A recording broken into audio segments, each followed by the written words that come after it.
नेतृत्वको पार्टीको चाहिँ केन्द्रीय सदस्य अगुवा श्रमदाता जीवन विष्टजी हुनुहुन्छ।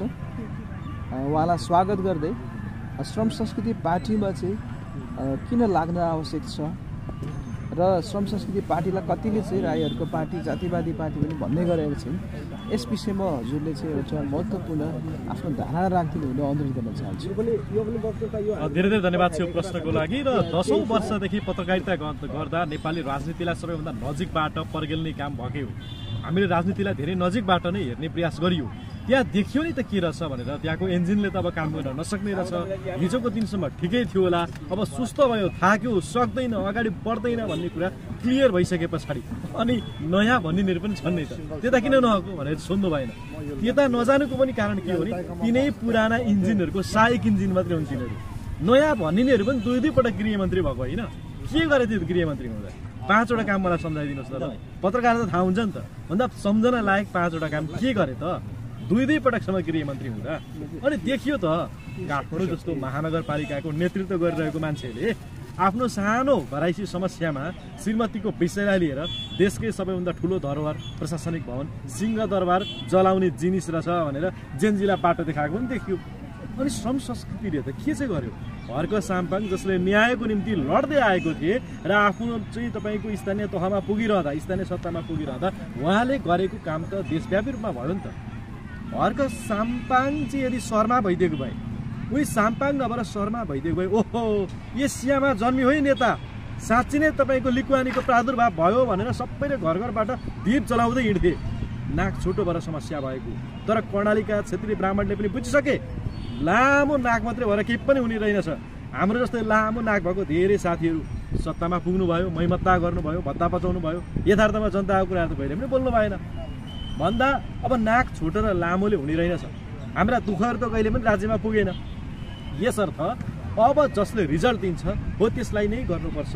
यो माटोको कुरा जसले धेरै कुरा गर्छ, विदेशी तपाईँको आयातित तपाईँको बातको कुरा गर्दैन, आफ्नै हर्षवादको कुरा गर्छ, हर्कवादको कुरा गर्छ भने यस्तो मान्छेलाई नै तपाईँको सबैले साथ दिनुपर्छ भनेर मेची काली लागिरहेको बेला अनि म चाहिँ जान थाहा पाइ तिनै पुरानो दलको तपाईँको इन्जिन भएका पुरानै इन्जिन भएका मान्छेहरूको रक्सी सार्न त्यो त जाउँ आए नि, राम्रो देखि आए कुरो यो त।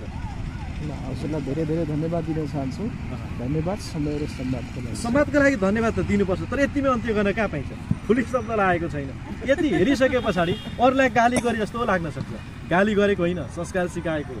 यो देश धर्मनिरपेक्ष राष्ट्र भइसक्यो, तर पनि अहिले हेर्नुहोस् त अधिकांश, म पार्टीलाई दोष दिन्न, तर अधिकांश हाम्रो हर्क साम्पाङज्यूको, हाम्रो मेयर साहबको, हाम्रो अध्यक्षज्यूको पोस्टमा हेर्नुहोस् बिना प्रसङ्ग हर्के पास्टर त्यसो भन्न पाइन्छ? धर्मनिरपेक्ष राष्ट्रमा कसैको धर्म परिवर्तन गराइदिन पाइन्छ? उहाँ किराँतीको छोरो हो तर हिन्दूलाई माया गर्ने किराँतीको छोरो। हर्क साम्पाङ किराँतीको छोरो हो तर शुद्ध मनले लाग्छु, बुद्ध मनले लाग्छु भनेर बौद्ध गुम्बाहरूको संरक्षण गर्ने हर्क साम्पाङ हो। उहाँ किराँती हो तर मधेसलाई माया गर्ने किराँती हो। विकास निर्माण चाहिँ सबैभन्दा पहिले सीमा क्षेत्रबाट गर्छु भनेर आफ्नो अवधारणामा लेख्ने मान्छे हो। यसर्थ माटोलाई माया गर्ने मान्छे चिनौ। राष्ट्रिय स्वतन्त्र पार्टीका साथीहरू, तपाईँहरू के बुझ्नुहोस् भने तपाईँले संस्कारको राजनीति गर्नुपर्छ। तपाईँहरू छतमा भेसी आइडी प्रयोग गरेर हर्के पास्टर भनेर गाली गर्न मिल्दैन। पास्टर भनेको कुनै गाली गर्ने शब्द होइन। यो देशको 30 लाख क्रिस्चियनहरूको अपमान गरिराख्नु भएको छ तपाईँले। हिन्दू हुनु पाप होइन, बौद्धिस्ट हुनु पाप होइन, त्यसै नै क्रिस्चियन हुनु पनि पाप होइन। एकले अर्कालाई गाली गर्ने, आफ्नो धर्म संरक्षण गर्ने हो। अर्काको धर्म तपाईँको फेसबुकबाट जबरजस्ती प्रविधिको दुरुपयोग गरेर परिवर्तन गराइदिने होइन। हर्क साम्पाङ चाहिँ किराँती हो तर सबैलाई माया गर्ने व्यक्ति हो। यो कुरा तपाईँले बुझ्न जरुरी छ र राष्ट्रिय स्वतन्त्र पार्टीका साथीहरूले पनि आगामी दिनमा यो सच्याउनु हुनेछ, क्रिस्चियन साथीहरूसँग माफी माग्नुहुनेछ भन्ने कुरामा म पूर्ण रूपले विश्वस्त छु। आगामी दिनमा गाली नगर्नुहोस् र नेतृत्वले पनि फेरि थाहा नपाए जस्तो नगर्नुहोस् न। थाहा छ तपाईँहरू यसरी गाली गरिराख्नु भएको छ, तपाईँहरू चाहिँ मुख खोलेर बोल्नुहुन्न। गुलियो मिठो आहा कति राम्रो कुरा गर्नुहुन्छ हाम्रो कुलमानजी, रविजी, बालिनजीहरू। अनि आफ्ना खेताला लगेर हाम्रो चाहिँ नेतृत्वलाई, हर्क साम्पाङलाई गाली गर्न लगाएर बोल्न बाध्य गराउने क्या। किराँतीको छोरो, हामी त पूर्वेली माटोमा हुर्केको मान्छे बोली पनि हाल्छौँ। अनि किन यसो गरेको भनेर बोल्दा चाहिँ देख्यौ त्यसलाई पनि गाली गर्छ, उसलाई पनि गाली गर्छ, खोइ त हामी त नबोली बसिरहेको छौँ त भन्ने।